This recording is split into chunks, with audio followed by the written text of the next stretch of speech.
At dito naman tayo ngayon sa messenger room na naman tayo ulit. Sige, messenger room, sino magsasalita? Good evening. Ako. Ayan, ang paboritong si Jeremiah na sinabi dito, Brother Jando, binaligtad ka, ikaw daw ang nabutata. Binaligtad daw ako ni Gabi Santos, ako daw ang nabutata. Paano ako nabutata? Ang tinatanong niya hindi bate sa ating turo. Sige, Gabi, go ahead. Sana ang sagot nyo ngayon, mabasa na sana. Kasi kagabi, natapos na lang, hindi pa nabasa. Bro, ulitin ko sa iyo, Gabi Santos. Kaming mga Katoliko, hindi kami Bible alone. At ang itanong mo sa amin ay batay sa aming turo. Hindi kasi namin turo na dapat lahat ng galaw may utos. Dapat pag gumawa ka ng bahay may utos. Dapat pag bumili ka sa tindahan may utos. Hindi kami ganyan. Magtanong ka ng batay sa aming turo. Hindi namin turo na kaya kami gumawa ng rosaryo dahil nag-utos ang Panginoon na gumawa kayo ng rosaryo. Hindi ganyan ang aming turo. Hindi namin turo na kaya kami nagse-celebrate ng Christmas kasi utos ng Panginoon na mag-celebrate kayo ng Christmas. Hindi ganyan ang aming turo. Yan ang gusto ninyong ipalitaw dahil yan ang nasa isip ninyo. Tanungin nyo kami batay sa aming turo at hindi batay sa maling akala nyo. Kaya simula ngayon, magdedeklara na ako kung ang tanong mo ay valido o invalido. Sige, Gabi, tanong. Tanong, sige, bayaan na natin yan kasi ayaw masagutin yan eh. Ang tanong ko ay... Hoy, teka. Huwag kang magpabuntot ng salita na ayaw kong sagutin. Sasagot kami kung ang tanong mo valido. Pero kung ang tanong mo invalido, ang sabi nga sa 26:4 ng ito ha. Huwag mong papatulan ng isang mangmang at baka lumabas na higit ka pang mangmang. Sa ibang salin, ganito na mababasa, huwag mong sagutin ng hangal kung nakikipag-usap siya sa iyo ng kahangalan at baka matulad ka rin sa kanya. Kaya yung tanong mo, kung invalido, huwag kang mag-expect na sasagutin ko yan dahil invalido nga eh. Kaya ayusin mo ang tanong mo na dapat valido. Sige, tanong. Bro Jando, sandali lang ha. Ano muna natin si Brother Santos, pinsan. Santos ka rin, no, brother. Brother Santos, ganito po yan, no, para mas maliwanagan mga born again, no. Kasi ang ginagawa nyo pag walang mababasa, mali. So, walang ganun sa Biblia. Unang-una, wala kang mababasa sa Biblia na Bible alone. Yes. Tanong, may mababasa ka bang Bible alone para sabihin mo dapat may mababasa? May mababasa ka bang Bible alone sa Biblia, brother? Meron, wala? Ang sabi ng Diyos, yung aral niya sundin. Hindi yan ang tanong. Ang tanong ni Angel Santos sa'yo, ang tanong ni Angel Santos, tatanggap mo ba, meron bang mababasa sa Biblia na kailangan, ano yung Brother Angel? Hindi ko nakuha yun eh. Bible alone. Oh, may mababasa bang Bible alone sa Biblia? Hindi ko masagot. Pero ang sagot ko dyan ay salita ng Diyos dapat sundin. Hindi yan ang tanong. Hindi yan tinatanong kung ang salita ba ng Diyos ay kailangang sundin o hindi sundin. Ang tanong niya, ito pa lang, Brother Angel, ito pa lang, unang-una, butata na siya. Napakaliwanag ng... Sablay na eh. Sablay na. Bro, yan ang sinasabi ko sa inyo kasi mga born again. Hindi natawa ka, hindi mababasa. Ang tanong, dapat mababasa kasi Bible alone ibig yun nga. yan. So, ang tanong ni... Ibig sabihin ng Bible alone, bigyan mo kami ng talatang Bible alone sa Biblia. Sige. Meron bang mababasa, Gabi Santos, sa Biblia na Bible alone?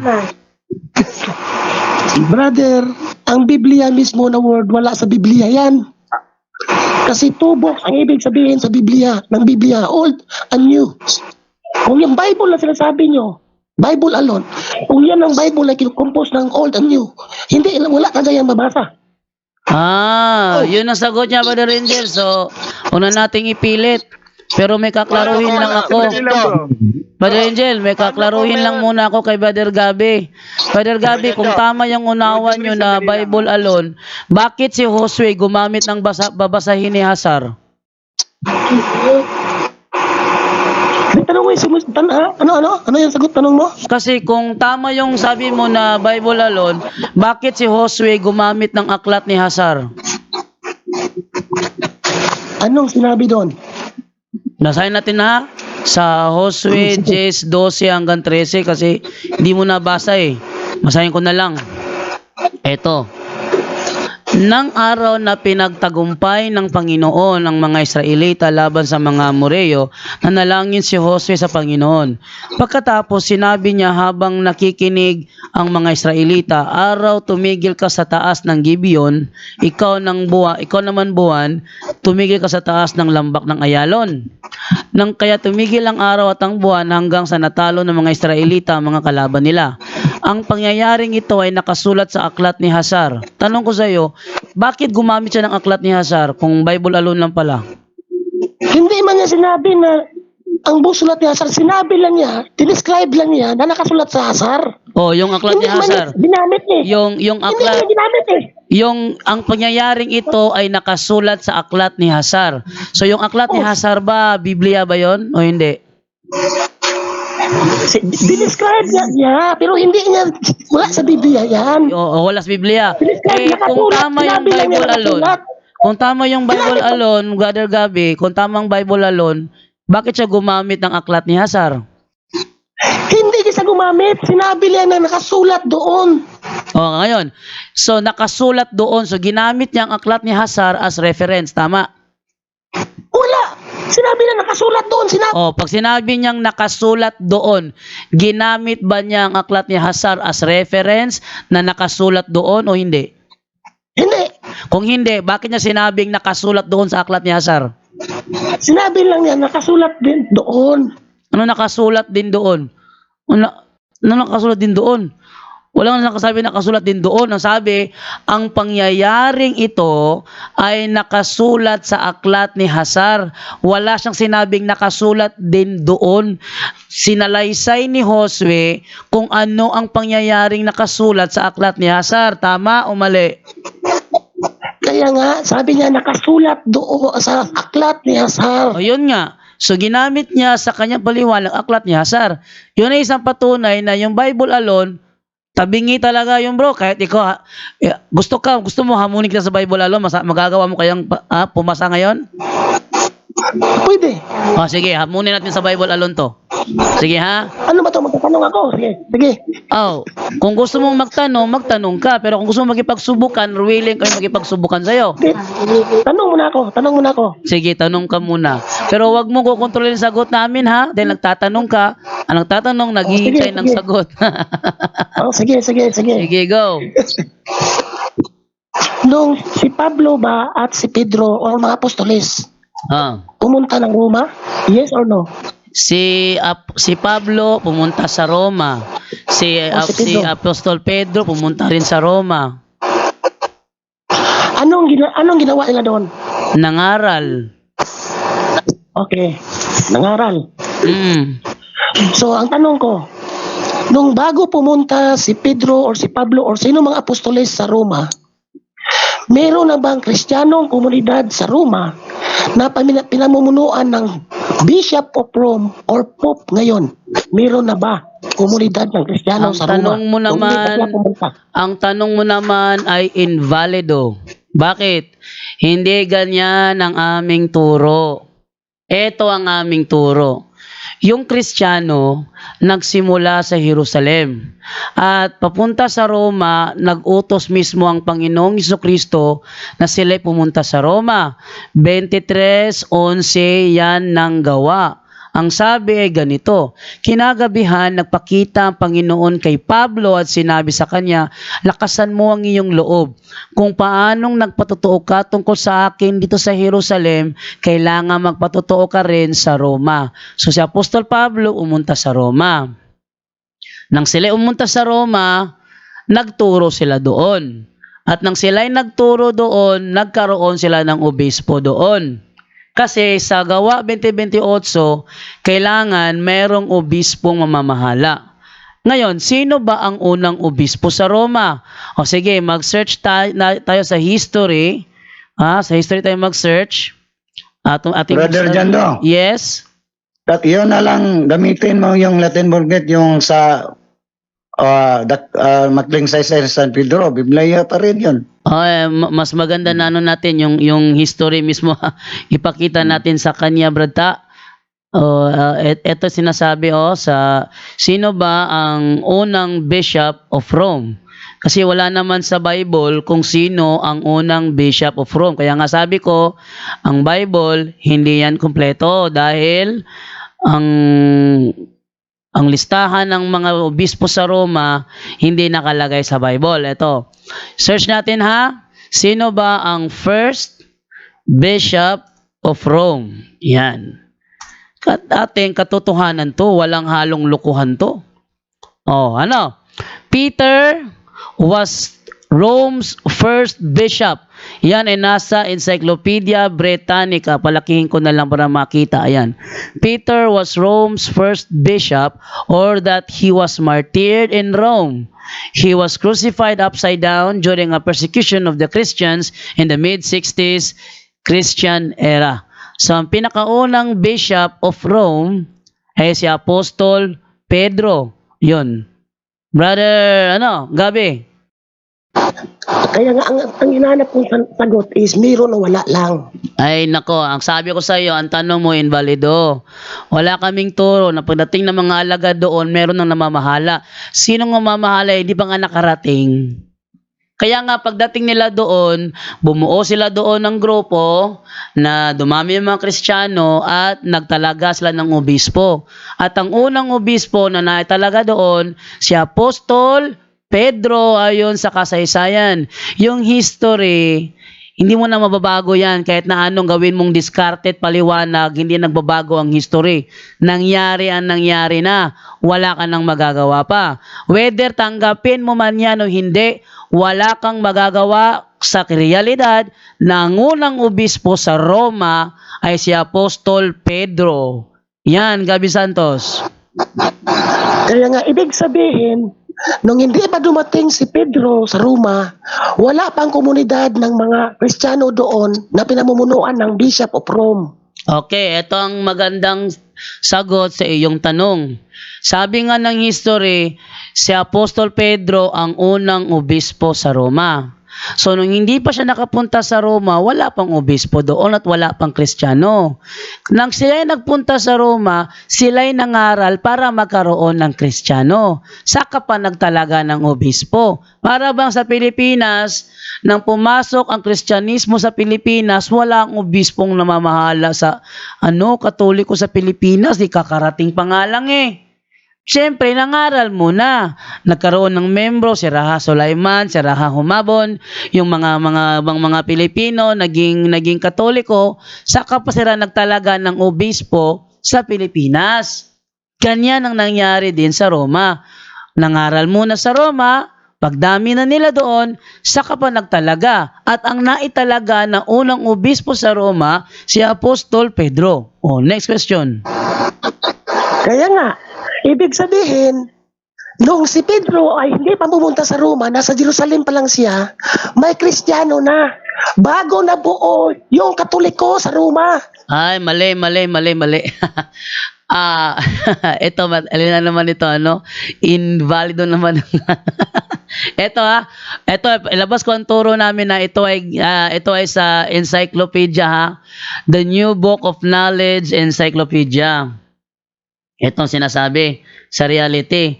Ang Roman Catholic, mga kapuntos, ay hindi nagsimula sa Roma. Yan ay isang panlilin lang ng mga protestante na hindi nakabatay sa reality, kundi batay lang sa kanilang unawa. Ito ang sinasabi sa history yan. The New Book of Knowledge Encyclopedia, Volume 16, page 281.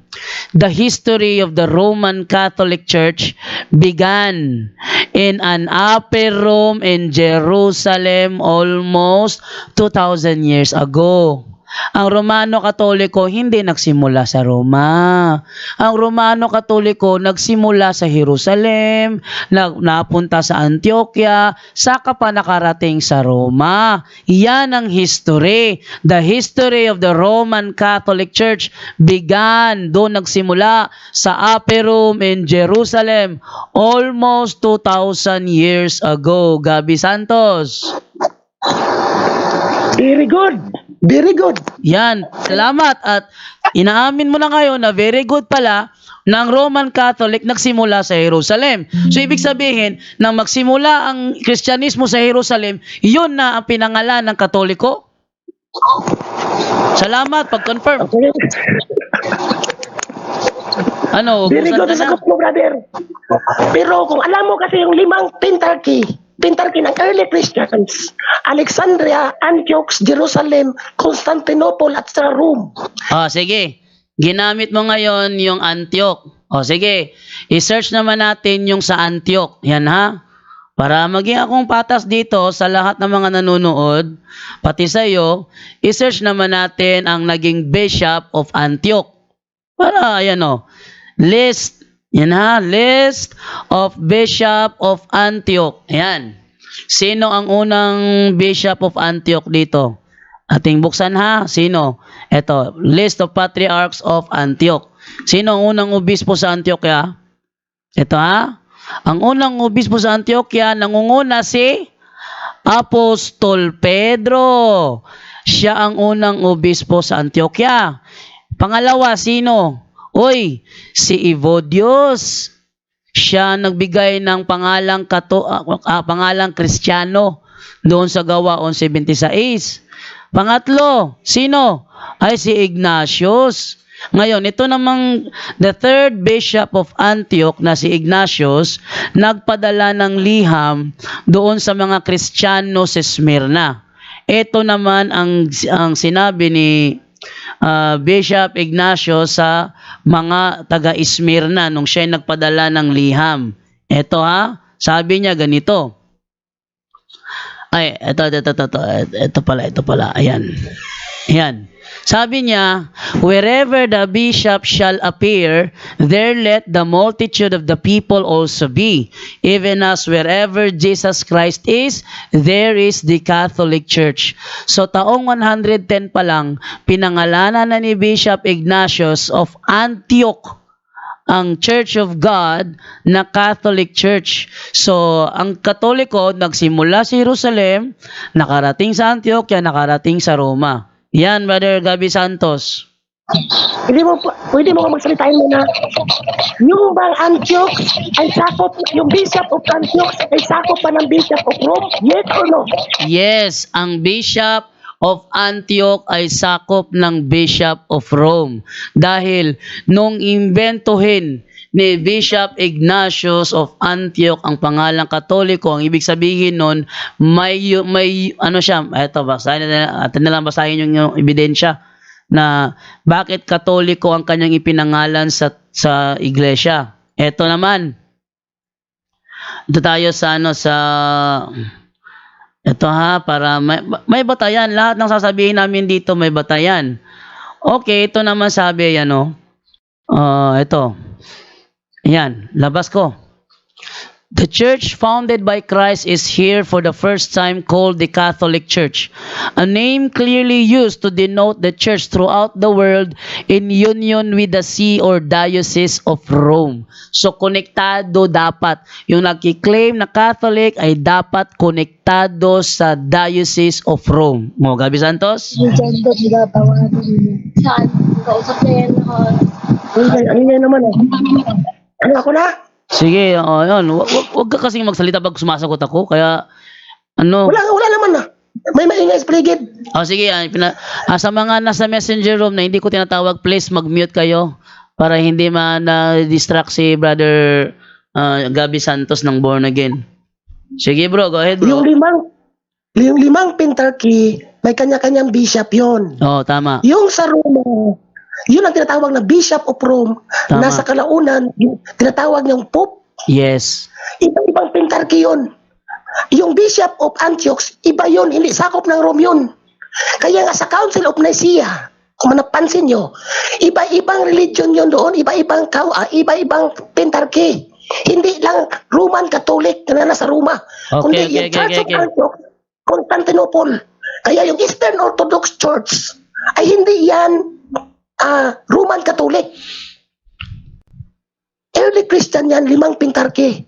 Kaya yung Rome, yung RCC, yung Roman Catholic Church, yun ang yun ang komunidad ng mga Kristiyano sa Roma. Okay. Pero meron pa sa Constantinople. Okay. Na yun na ngayon ang Eastern Orthodox Church. Kaya wag niyong angkinin, RCC, na yung early Christians ay mga Romano yun. Kasi nung hindi pa nga pumunta si Pedro sa Roma, wala pang RCC noon. Isa pa. Meron na namang invalidong argumento, bro. Wala kaming turo na yung Romano Katoliko, mga Romano yun. Ikaw talaga. Hindi sinabi yun. Komunidad ng Kristiyano sa Roma na pinamumunuan ng Bishop of Rome. Yun ang mga Katolik, Roman Katolik. Yung ibang Kristiyano sa ibang pentarchy sa Constantinople, yun ang mga Eastern Orthodox Church. Kaya kung napapansin nyo sa Council of Nicaea, iba-ibang representative ng mga bishop nandoon. Sige, brother, Gabi Santos, may klaruhin lang ako sa sinabi mo, Sige. Sabi mo kasi, binanggit mo ang Greek Orthodox. Tanong ko sa'yo, kailan umiwalay ang Greek Orthodox sa Katoliko? 1054, schism, Great Schism. 1054. Split sila. 1054, ayan na. Sabi mo 1054. Before 1054, nasaan ang Greek Orthodox? Meron nga tinatawag na Great Church, 5 pentarchy ng early Christian. Kasama yung Bishop of Rome, Alexandria, Constantinople, Yun nga. Jerusalem. So ang Greek Orthodox galing sa sa Roma. Constantinople. Sila yung under ng Constantinople, pentarchy ng Constantinople. Yung Bishop of Rome, yun ang RCC, Roman Catholic Church sa Rome yun. Under ng Bishop of Rome. Nasaan ang ebidensya mo na noong una is Nandiyan sa history, basahin mo dyan sa history.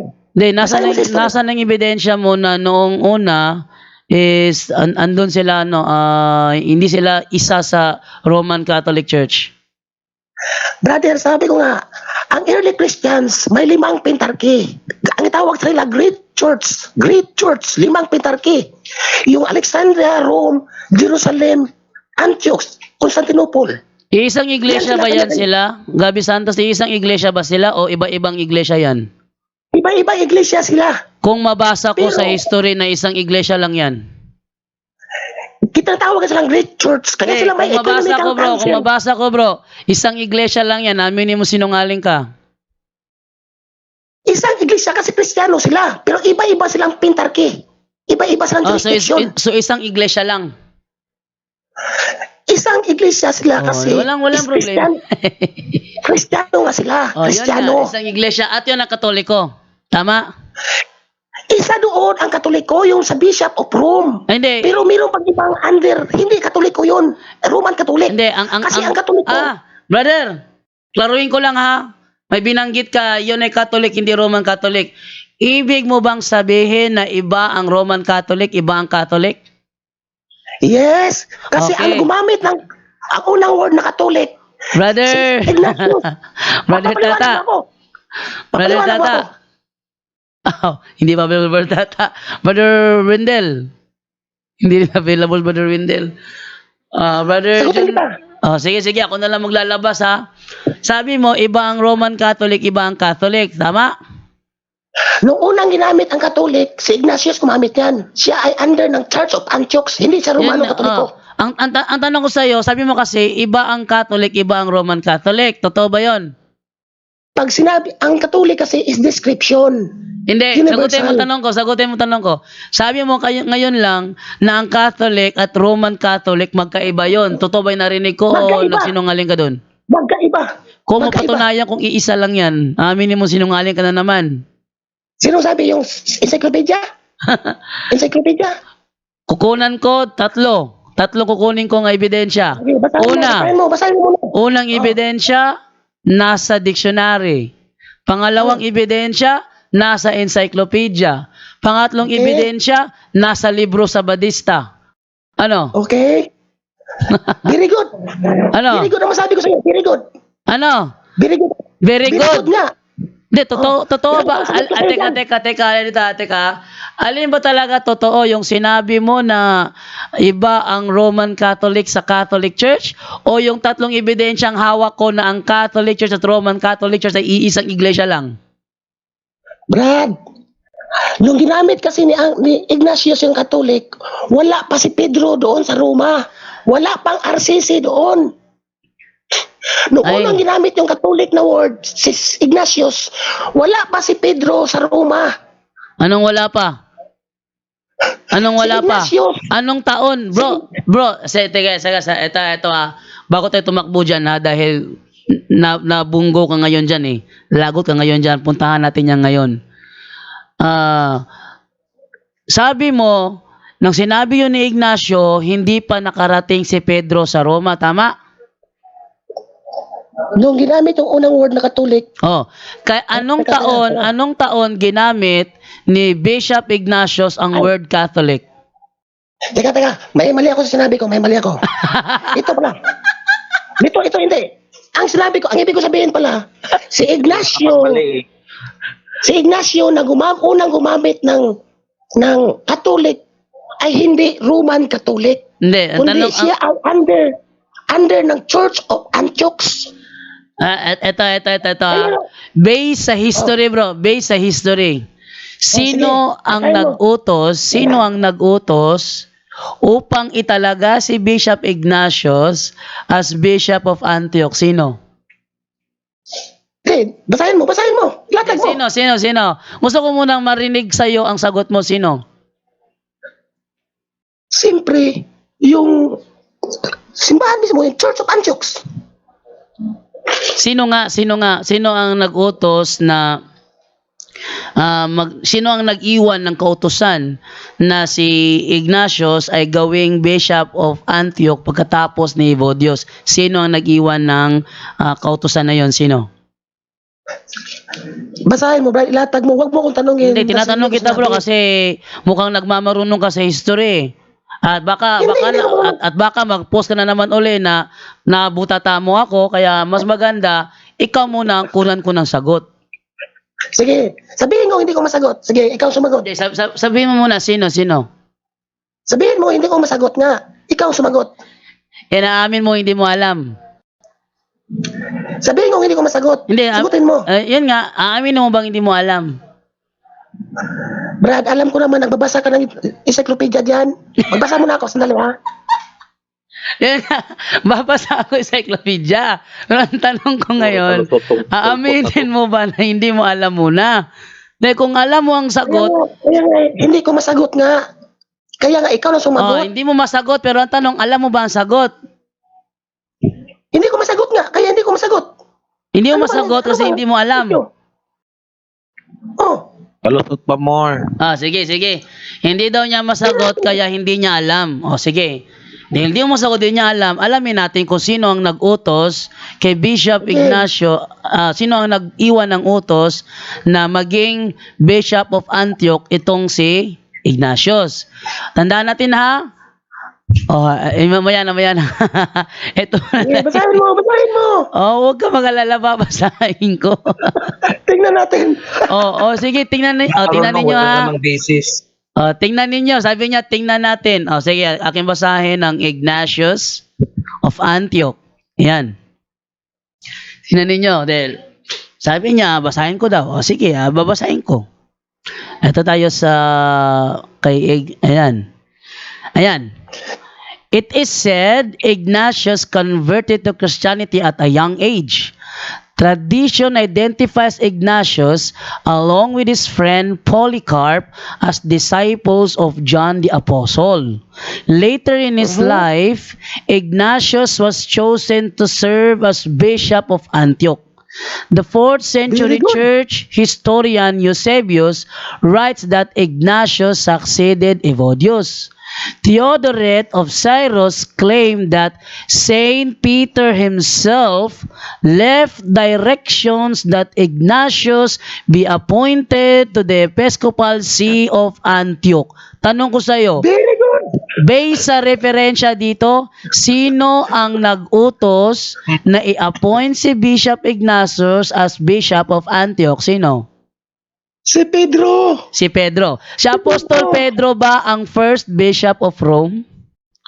Yes, pero first bishop Oh, of so Antioch inaamin mo siya. na ngayon na ang Church of Antioch is under sa Church of Rome.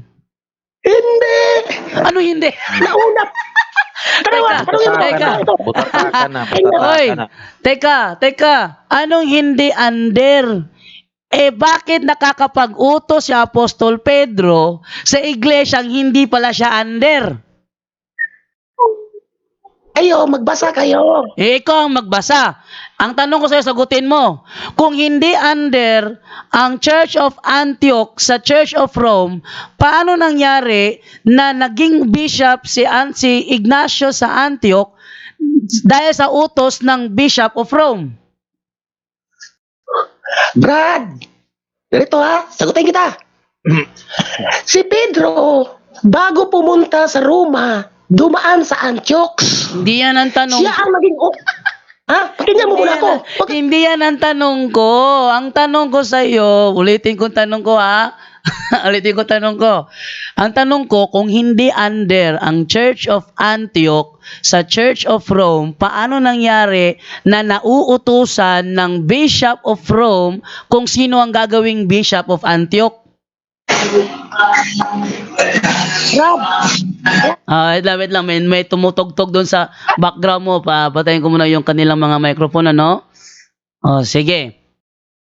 Brother Gabi, pakisagot, Brother Gabi. Kung hindi under... Makinig kayo para malaman nyo. Sige. Kinig kami. Si Peter, bago pumunta ng Roma, dumaan muna siya sa Antioch. Doon, itinatag niya ang Church of Antioch. Siya din ang naging unang bishop bago pa sa pumunta sa Roma, ha? Bago siya pumunta sa Roma, siya ang unang bishop of Antioch. Sumunod sa kanya si Epodius. Wala pa yung RCC nung panahon na yon kasi hindi pa sa pumunta sa Roma. Paano naging under? Hindi ka pitipig doon, nandoon pa lang. Inutos lang niya. Hindi yan ang tanong ko sa'yo. Ikaw talaga. Nagtatanong ako patungkol sa Cebu, ang sinasagot mo sa akin, Davao. Ayusin mo yung sarili mo. Ang tanong ko sa'yo, kung hindi under ang Church of Antioch sa Church of Rome, paano nangyari na nakakapag-utos ang Bishop of Rome kung sinong gagawing bishop sa Antioch?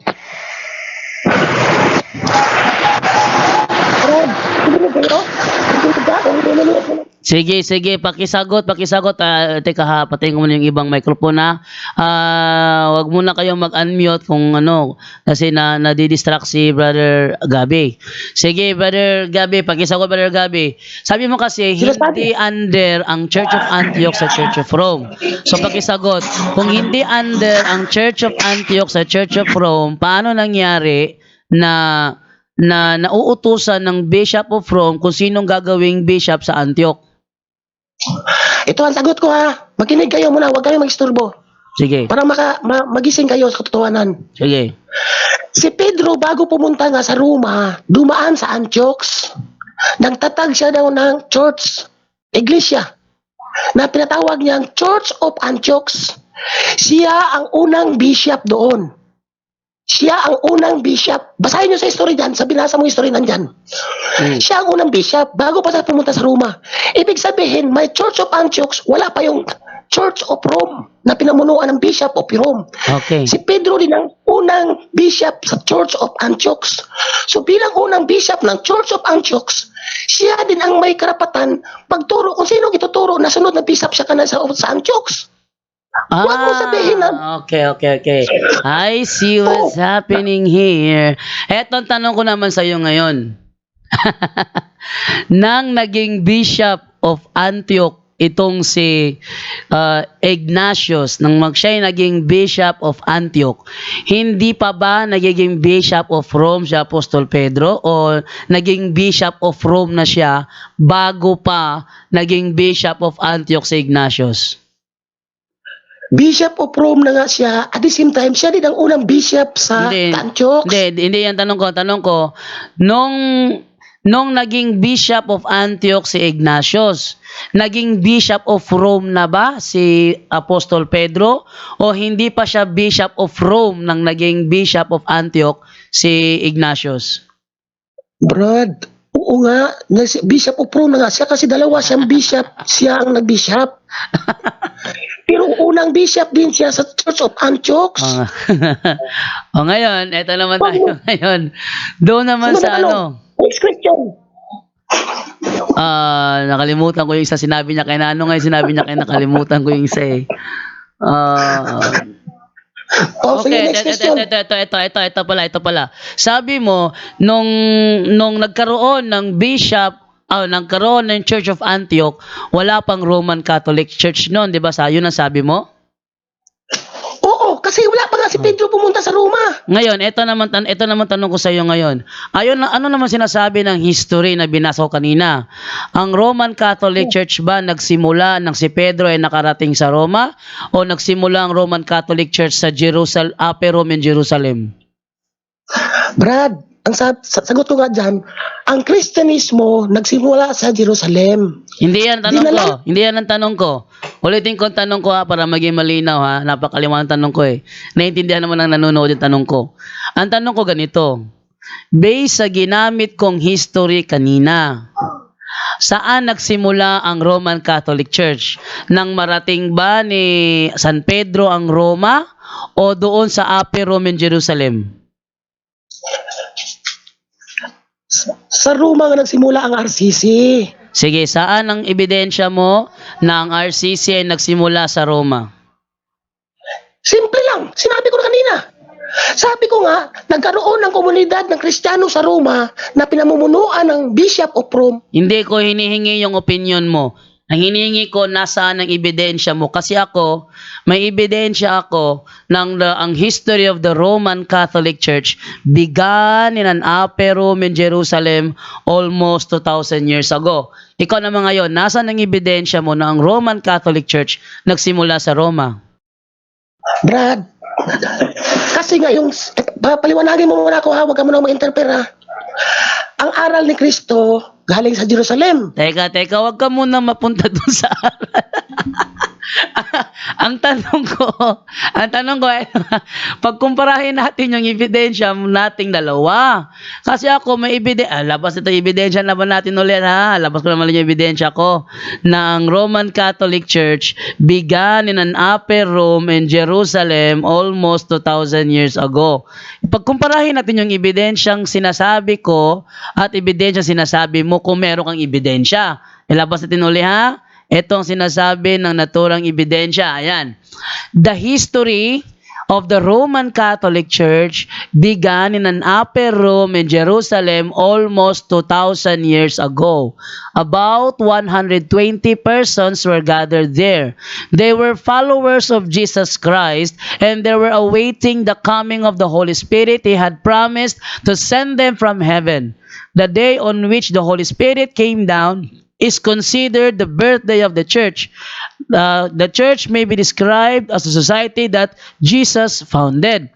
Ako, may ebidensya ako dito na ang Roman Catholic Church nagsimula sa Upper Rome in Jerusalem. Ikaw naman ngayon, nasaan ang ebidensya mo na ang Roman Catholic Church nagsimula sa Roma nung makarating doon si San Pedro?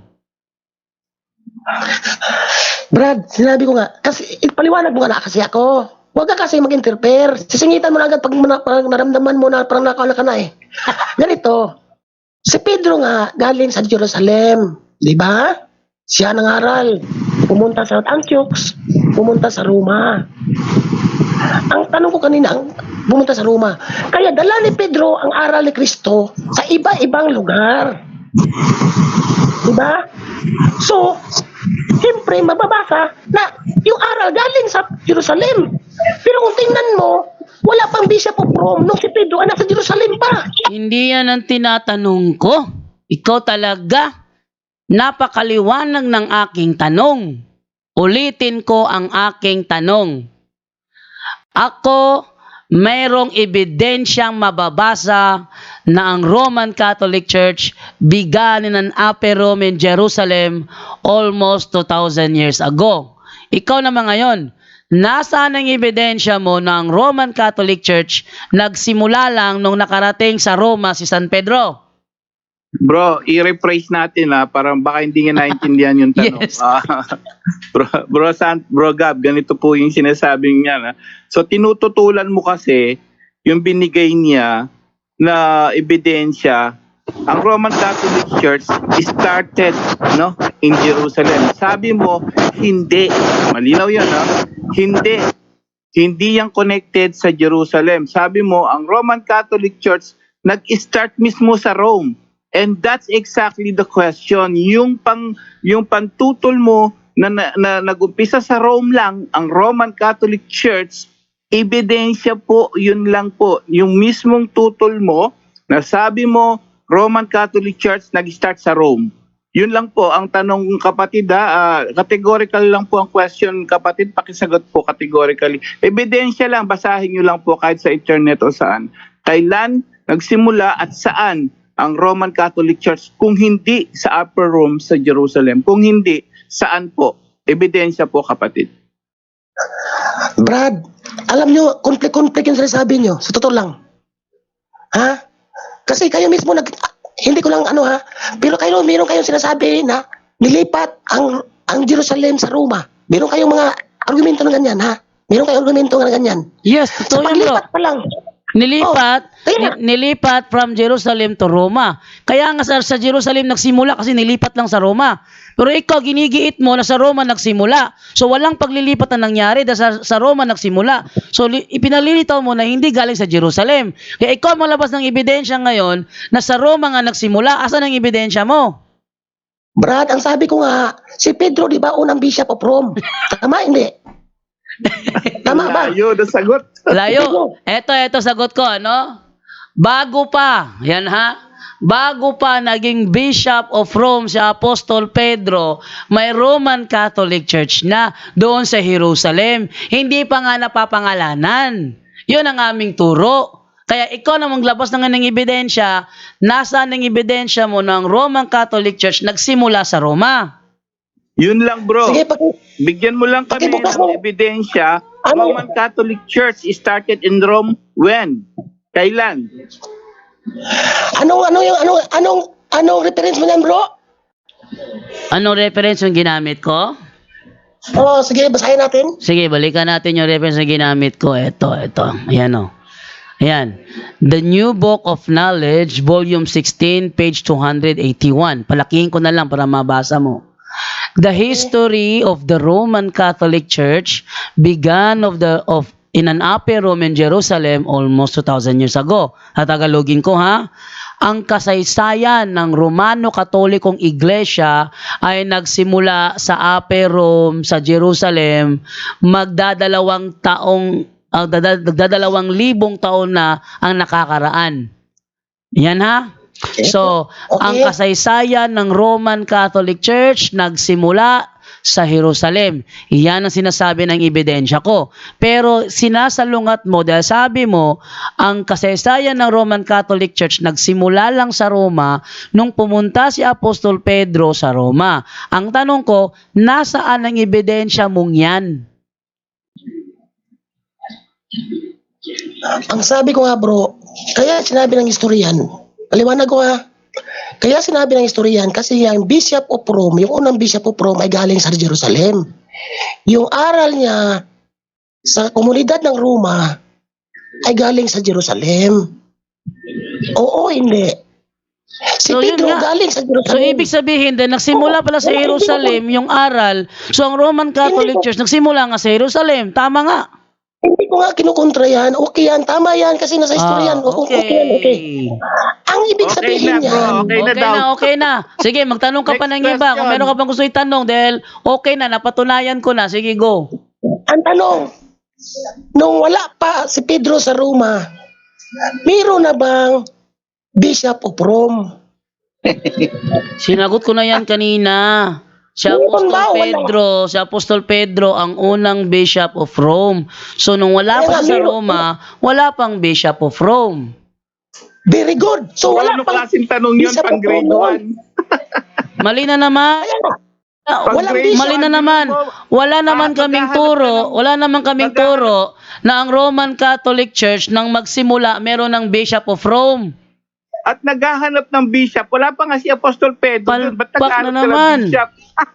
Wala kaming turo. Basket na Ulitin ko naman. to ha. Sablay. Ang dami nanonood ngayon na ulitin ko ito. Wala kaming turo na ang Roman Catholic Church nang magsimula ay meron ng Bishop of Rome. Wala kaming turong ganyan.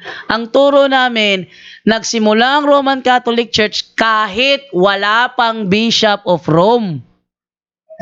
Brad, kaya nga pinasasabi ko kanina na ang ibig sabihin ng history na yan ay na ibig sabihin dahil wala pang Bishop of Rome, wala pa yung first Roman Catholic Bishop or Pope. Ano ba yan? Paano mag-exist ang Roman Catholic kung wala pa yung Bishop of Rome? Sige nga.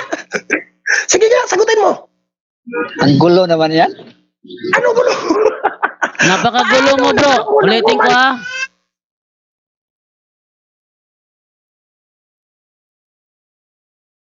Wait lang, may ingay dito. Wait lang.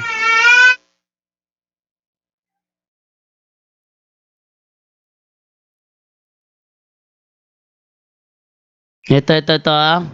Ulitin ko ha.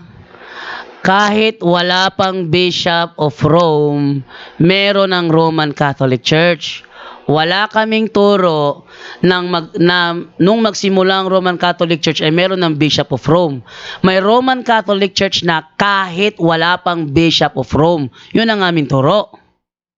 Bro, may problema siya sa term na Roman kasi. Okay, medyo problema si Brad Gabi, yes. Yung term dati, yung Roman kasi, hindi yan na pangalan muna, hanggat hindi dumating nga si Apostol Pedro sa Rome, hanggang doon siya namatay, hanggang yung sa mga council, nilagyan lang ng Roman later. But, originally, yan ang Catholic Church sa Jerusalem. Para mas maintindihan mo, Mr. Gab. Ang problema kasi, ang nangyayari sa'yo, nag-focus ka, bakit Roman nga? Tama yung ano mo, tama yung question mo, bakit naging Roman? Roman yan, later pa. Ang iniisip niya, bro, oo. So, ang nangyari dito, naguguluhan si Brad, bakit may Roman Catholic Church kung si Apostol Pedro nasa Antioch? Tama nga naman yung tanong niya, pero mali yung term na ginamit na hindi pa Roman noon yun, bro, para mas maintindihan mo. Catholic Church nga lang muna yun eh. Kaya pinangalanan ng Roman Catholic Church yan because of Apostle Peter. Doon siya ang Bishop of Antioch napunta sa Rome. Pagkatapos sa Rome, doon siya namatay, doon siya inilibing. Ngayon, ang remain niya nandun sa Rome. Kaya ngayon, later on pa, pinangalanan ng Roman Catholic Church. But it doesn't mean it's begun in Rome. Kaya nagsimula sa Jerusalem para mas maintindihan mo. Ang problema ni Bro Gabiata, bro, yung term na Roman. Kaya siya naglalilito. Ngayon, ang magpapaliwanag, Catholic. Brother Angel, kaya siya nalilito kasi naglalagay siya ng sarili niyang ideya. Yung Roman nga, doon siya nagkakamali. Kaya mas dapat tama ang tanong mo, magtatanong ka sa tamang authority sa Katoliko. Yan. Ang nangyari kasi, nagbasa ka, walang nagpaliwanag sa'yo, nalito ka. Okay? Nagbasa ka, walang nagpaliwanag sa Katoliko, nalito ka. So yung Roman, hindi wala pa yan. Later pa yan, bro. Yung Catholic Church ang naunang sinabihan, Kataholos Ecclesiastes, sa Biblia yan, bro. Ang nilagyan ng Roma yan later na, bro, para mas maintindihan mo, ha? Okay na yon? Okay, ako naman. Sige. Ako naman? Yung ebidensya mo na ang Roman Catholic Church nagsimula sa Roma. Basahin mo muna yung Eastern Orthodox Church kung saan sila galing. Basahin mo na sa history mo dyan. Sige, basahin mo. Eastern Orthodox Church kung saan sila galing. Sige, basahin mo. Request niya eh. Sige, teka. Sige, basahin mo yung Eastern Orthodox Church Wikipedia. Basahin mo kung saan sila galing. Sige, saan daw nanggaling ang Eastern Orthodox Church? Claim din ang Eastern Orthodox Church yan. Galing din sila. Founder nila si Jesus din. Sige, Eastern Orthodox Church. Ikaw na mismo nagsabi na 1054 sila nang Wikipedia. umalis. Wikipedia. Basahin mo. Ito. Ito, asan dito yung sinasabi mo? Basahin mo. Asan Eastern dito? Orthodox Church. Basahin mo kung sinong founder muna. Sige, basahin natin ha. The Eastern Orthodox Church, also called the Orthodox Church and officially the Orthodox Catholic Church, is the second largest Christian church with approximately 220 million baptized members. It operates as a communion of autocephalous churches, each governed by its bishops via local synods. The church has no central doctrinal or governmental authority analogous to the head of the Catholic Church, the Pope, but the Ecumenical Patriarch of Constantinople is recognized by them as primus inter pares, or first among equals. As one of the oldest surviving religious institutions in the world, the Eastern Orthodox Church has played a prominent role in the history and culture of Western Asia, the Caucasus, Eastern and Southeastern Europe. Yun? Sige, basahin mo yung founder. Yung founder. Sa gilid. Basahin mo sinong founder nila. Sa gilid. Yung sa gilid na, Juan. Sinong founder? Natural galing sa amin to eh. Ano galing sa inyo? Hindi nyo nga talaga alam ang pintarke. Hindi nyo talaga alam. 5 pintarke nga yan ng early Christians. Sinong totoong history ngayon? Ikaw o yun ang binasa mo? O hindi nyo na naintindihan na binasa nyo? Sige. Ulitin ko tanong ko kanina. Ulitin ko ang tanong ko kanina na sinagot mo na. Kailan umalis ang Orthodox sa Katoliko, sa Roman Catholic? Sinong Katolik? Saan umalis kailan umalis ang Orthodox sa Roman Catholic? Schism nila yun, hindi sa umalis. Schism. Ano ibig sabihin ng schism? Ano yung meaning ng schism? Nag-split sila. Nag-split siya. Bago siya umisplit, saan siya galing? Greek Church ka sila. Sinong nilayasan na Pope? Greek Church. Sinong nilayasan na Pope?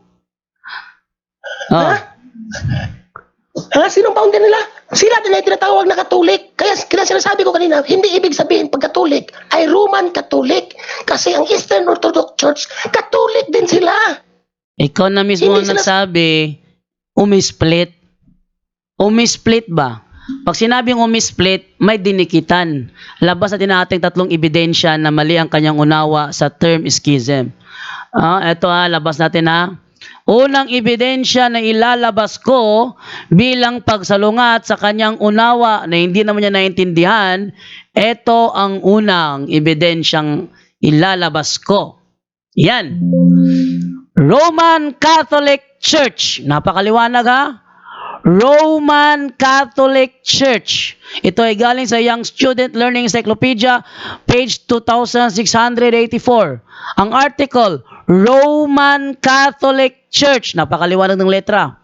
For the first 1,000 years after the death of Jesus Christ, all Christians were members of one religion, Christianity. There were no separate sects or branches of Christianity as there are today. The word Catholic means universal. And for those first 1,000 years, all Christians were members of the Catholic Church. Napakaliwanag. All Christians were members of the Catholic Church. Pangalawang ebidensya ko. Pangalawang ebidensya ko naman. Ito tayo sa encyclopedia. Sabi niya, iba daw ang Catholic, iba daw, dictionary. Iba daw ang Catholic, iba daw ang Roman Catholic. Pangalawang ebidensya ang hawak ko ito. 3 ebidensya lalabas ko ngayon Ito. Merriam-Webster's Elementary Dictionary, copyright 1994, page 79. Anong sabi dito? Catholic, a member of a Christian church tracing its history back to the apostles, or a member of the Roman Catholic Church. Maliwanag. Ang Roman Catholic Church, yan yung Catholic na Christian Church tracing its history back to the apostles. Dagdagan pa natin. Dagdagan pa natin ebidensya. Ikatlong ebidensya naman na hawak ko. Ito, yung sa aklat sa Sabadista. Dami ko palang ebidensya, no? Ito tayo sa aklat ng Sabadista sa SDA. Ito naman ang sinasabi sa Alpha and Omega. Ay, meron pa pala, ito pa galing sa aklat ng pasugo ng INC. Ito sabi niya, I have nothing against the fact that the Catholic Church which exists to this day could be traced back from the 1st century. Yan. Yung isa pa, meron pa itong isa eh. Hanapin ko lang yung isa. Nasa ano ko yata nailagay yun sa documents para hindi ako malito. Sa documents ko muna hanapin. Ay wala. Ito pala sa 0 then documents Apostle Catholic.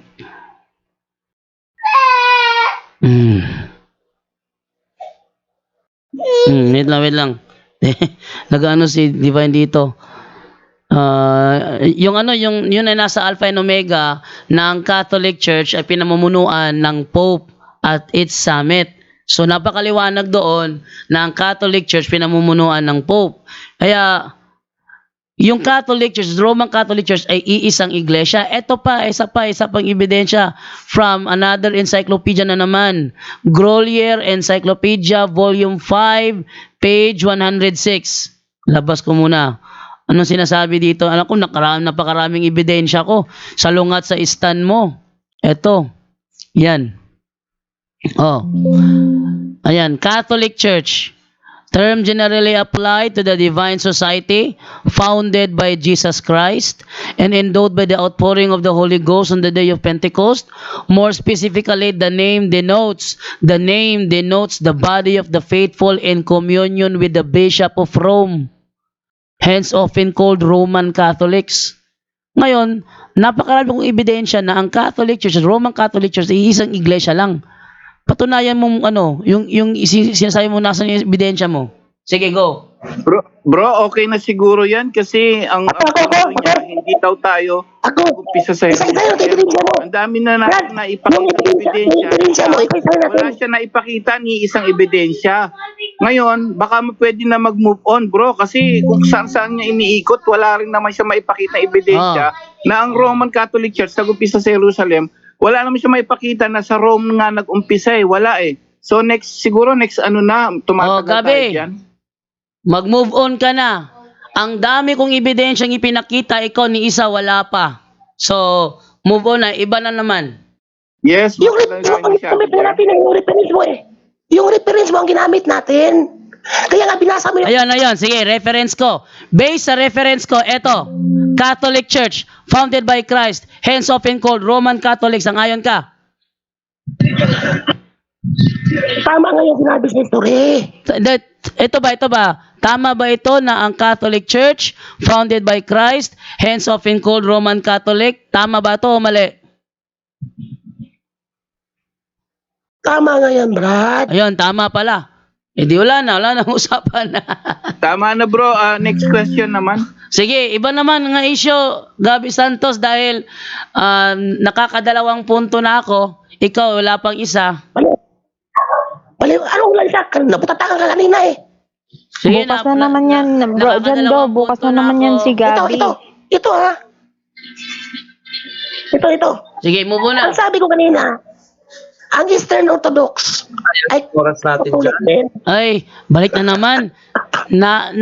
Kinonfirm mo na nga eh. Wala na kung ibang kailangan patunayan pa dahil kinonfirm mo na nga na tama yung referensya ko ng Catholic Church, hence often called Roman Catholic. So, iisa nga.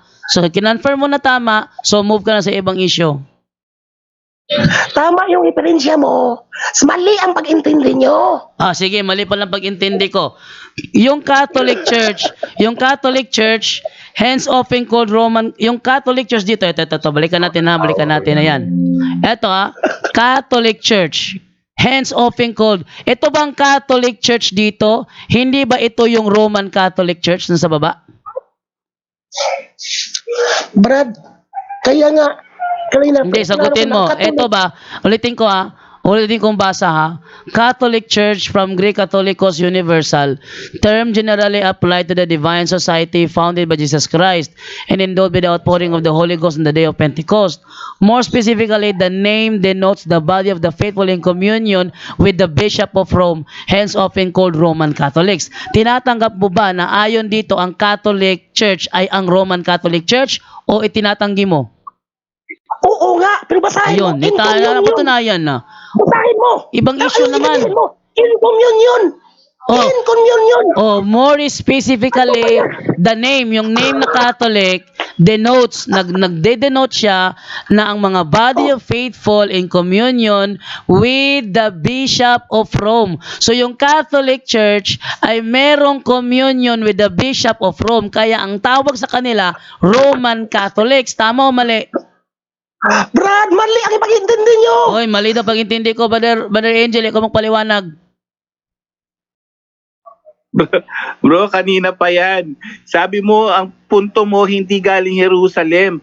Ang ating Panginoon Jesucristo, saan ba galing yan? Sa Roma? Ano ka ba? Ayan nga, si Jesus Christ ang founder, galing Jerusalem. Tama na bro, wag mo na ipilit ang gusto mo, wala kang maipakita na ebidensya. Sabi ng mga nag-aano bro, baka bukas na lang yan, baka may magtatanong na importanteng iba bro. Sige, move on na. Move on ka na, Brother Gabi. Lipat na lang ng iba. Kung wala ka nang may tanong, sabihin mo lang.